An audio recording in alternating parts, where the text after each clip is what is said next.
Chapter 5 में आज हम सिकल सेल एनीमिया के बारे में अध्ययन करेंगे। इसका जो दूसरा नाम है वो है दात्र कोशिका अरक्तता कहते हैं। देखिए क्या है ये ऑटोसोमल लिंक्ड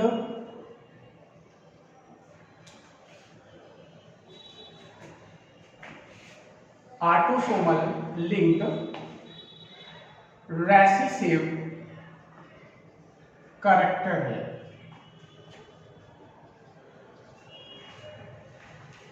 ठीक, कैसा रोग है ये? अप्रभावी लक्षण है। सिकल सेल जो एनीमिया है, सिकल सेल एनीमिया में जो रेड ब्लड सेल्स होती हैं जिनको हम आरबीसी कहते हैं, तो नॉर्मल आरबीसी की जगह पर ये जो सिकल सेल एनीमिया है, सिकल सेल एनीमिया में आरबीसी कुछ हसियाकार हो जाती है, जिससे इन आरबीसी की ऑक्सीजन ट्रांसपोर्ट क्षमता नहीं रहती है। यहाँ पर आपको बताएं, सिकल सेल एनीमिया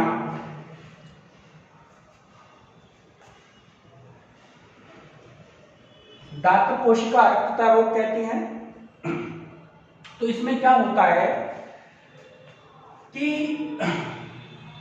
जो आरबीसी है, आरबीसी के अंदर होता है हीमोग्लोबिन।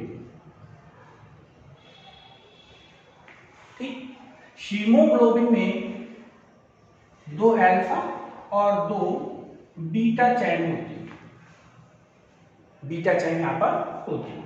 इस बीटा चैन का जो जब प्रोटीन संश्लेषण होता है तो इसका जो निर्धारण है वो 11वें क्रोमोसोम पर स्थित जीन द्वारा होता है। क्रोमोसोम पर क्या स्थित होगा? जीन होगा, उसके द्वारा यहां पर होता है। अब हीमोग्लोबिन में जो बीटा चैन है वो यहां पर क्या हो जाएगी? इस बीटा चैन में जो ये जीन है, इस जीन में हो जाता है point mutation.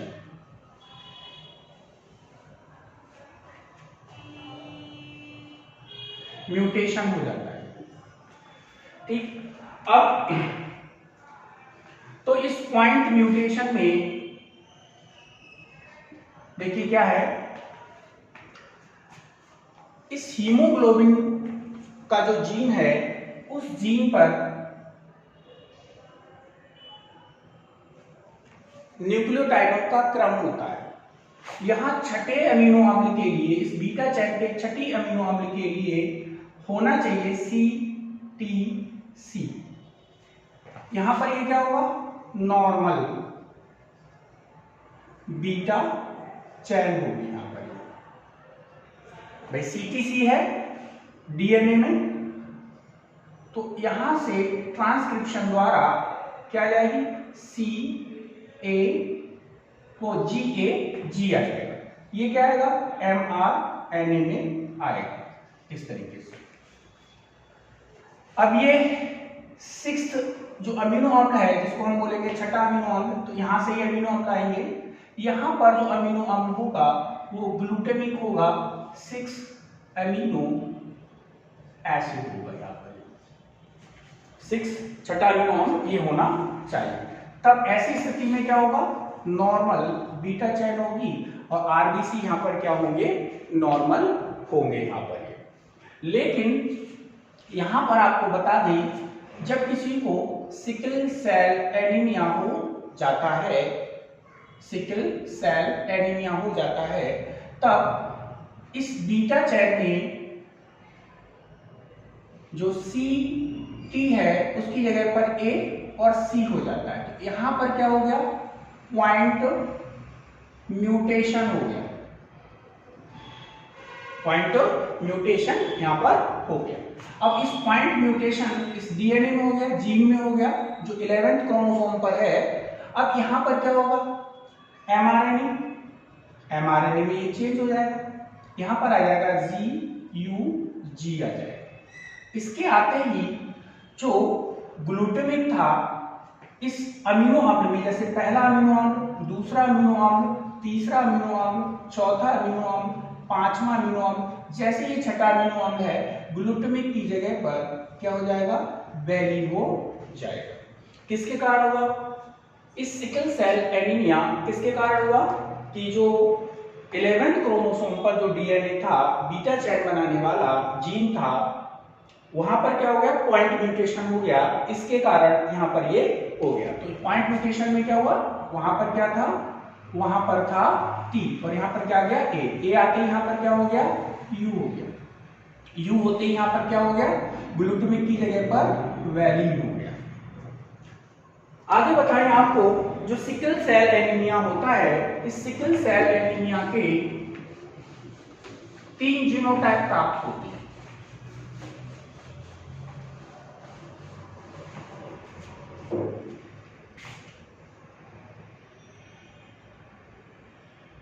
Sickle cell anaemia के 3 जीनोटाइप हैं।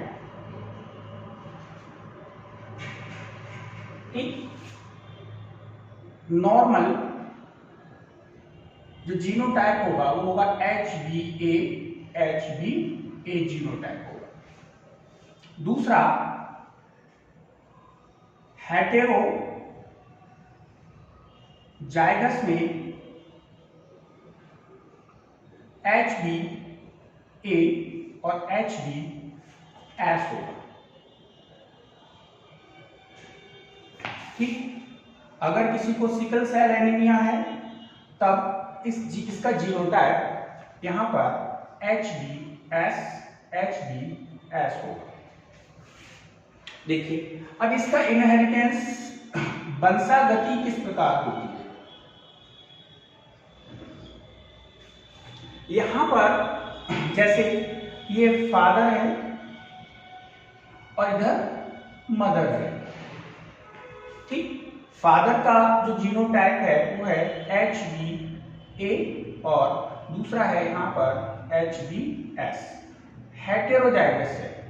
ठीक, इधर भी यहां पर मदर का जो जीनोटाइप है वो भी यहां पर क्या है, HbA और HbS है। अगर ये जीनोटाइप है तब क्या होगा, देखिए यहां पर ये HbA और HbA नॉर्मल होगा, क्या होगा यहां पर, नॉर्मल RBC होंगे। दूसरी इसमें यहां पर HbA और HbS हेटेरोजाइगस होंगे।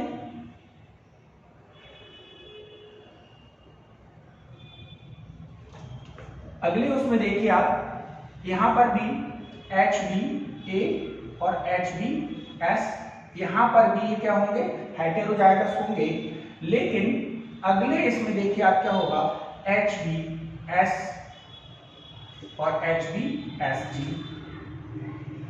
HbS और HbS। तो ये दोनों यहां पर क्या है, हेटेरोजाइगस। लेकिन ये यहां पर क्या होगा, RBC यहां पर क्या हो जाएंगे, इस जीन के कारण, होमोजाइगस जीन के कारण दोनों जीन यहां पर क्या आ गए, रेसेसिव कैरेक्टर आ गए, इसलिए यहां पर जो RBC हैं वो कैसे हो जाएंगे, सिकल हो जाएंगे, यानी कि हसिया कार हो जाएंगे।